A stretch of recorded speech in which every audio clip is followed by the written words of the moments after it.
नमस्कार। मैं अभिषेक शर्मा। देखिए, देश और दुनिया की अहम खबरें सिर्फ नया अंदाज लेकिन तथ्य वही। वीडियो के आखिर तक बने रहें और चैनल को सब्सक्राइब भी कर लें। कमेंट करके जरूर बताएं आप ये वीडियो कहां से देख रहे हैं। ये खबर एक राजनीतिक दिग्गज से जुड़ी है, जिनके बेटे को आगे बढ़ाने के नाजायज प्रयासों के कारण उन्हें जेल की हवा खानी पड़ी है। इस घटना को राजनीति का खेल कहें या कानून से खेलने का परिणाम, यह बड़ा सवाल है। समाजवादी पार्टी के संस्थापक सदस्य रहे आजम खान जेल से रिहा होने के केवल 55 दिनों के भीतर ही अपने बेटे अब्दुल्ला आजम के साथ दोबारा सलाखों के पीछे पहुंच गए हैं। 2 माह पहले ही उन्हें सीतापुर जेल से सभी मामलों में जमानत मिलने के बाद रिहा किया गया था। रामपुर की एमटीएम एलए कोर्ट ने फर्जी पैन कार्ड से जुड़े मामले में सपा नेता आजम खान और उनके बेटे अब्दुल्ला को 7-7 साल की सजा सुनाई है। इसके अलावा उन पर 500 रुपए का जुर्माना भी लगाया गया है।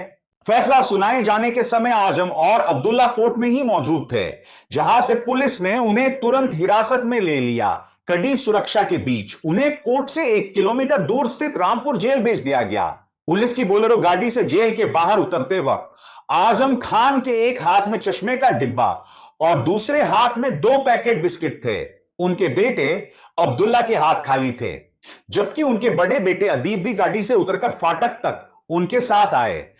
जेल में दाखिल होने से पहले आजम खान ने इस पर अपनी प्रतिक्रिया देते हुए कहा कि यह कोर्ट का फैसला है, कोर्ट ने गुनहगार समझा तो सजा सुनाई है।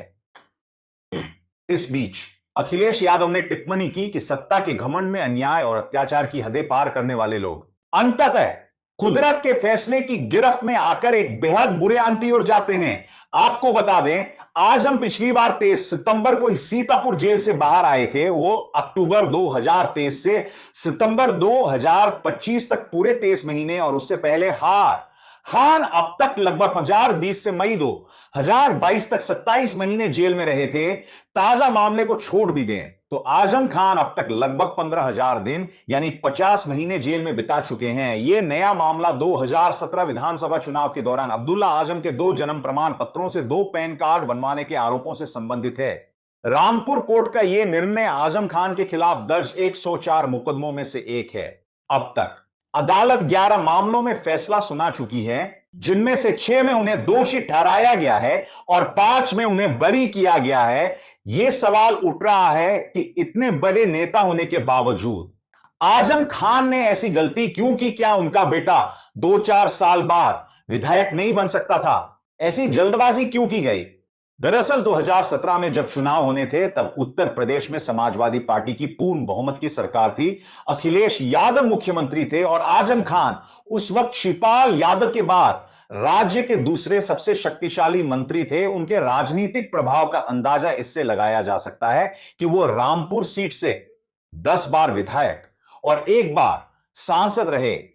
उनकी पत्नी तंजीन फातिमा भी विधायक बनी। सपा सरकार में उनका रुतबा मुख्यमंत्री से कम नहीं था। वो राज्य के हेलीकॉप्टर का इस्तेमाल किया करते थे। उस समय यह कहा जाता था कि उत्तर प्रदेश की आधी सरकार लखनऊ से और आधी रामपुर से चलती है।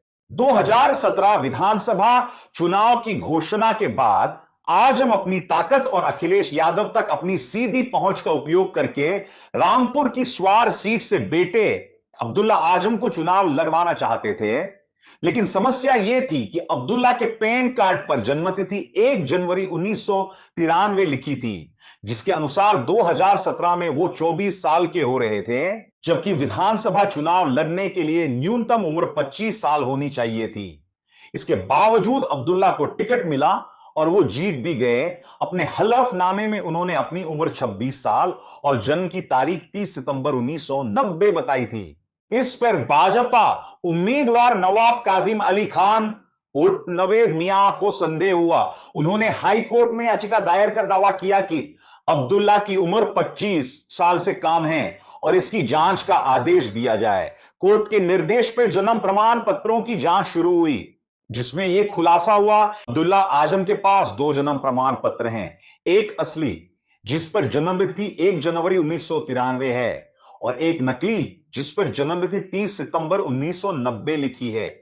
यह भी सामने आया कि फर्जी प्रमाण पत्र लखनऊ म्युनिसिपल कॉरपोरेशन से जारी किया गया था। इसके बाद अब्दुल्ला का निर्वाचन रद्द कर दिया गया और उनकी सदस्यता भी चली गई। वैसी जन्मतिथि के आधार पर बेटे का फियाशी पैन कार्ड भी बनवा लिया।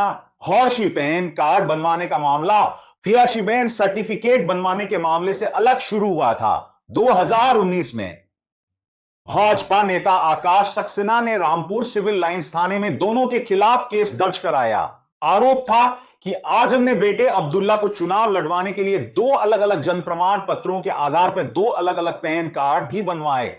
आजम खान ने इन आरोपों को बेबुनियाद बताते हुए इलाहाबाद हाई कोर्ट में याचिका दायर की थी, लेकिन इस साल 23 जुलाई को हाई कोर्ट ने यह कहते हुए याचिका खारिज कर दी थी कि मामले का ट्रायल पहले से ही लोकल कोर्ट में चल रहा है, इसलिए हस्तक्षेप करना उचित नहीं होगा। इसके बाद आजम सुप्रीम कोर्ट भी गए, लेकिन वहां भी उन्हें राहत नहीं मिली।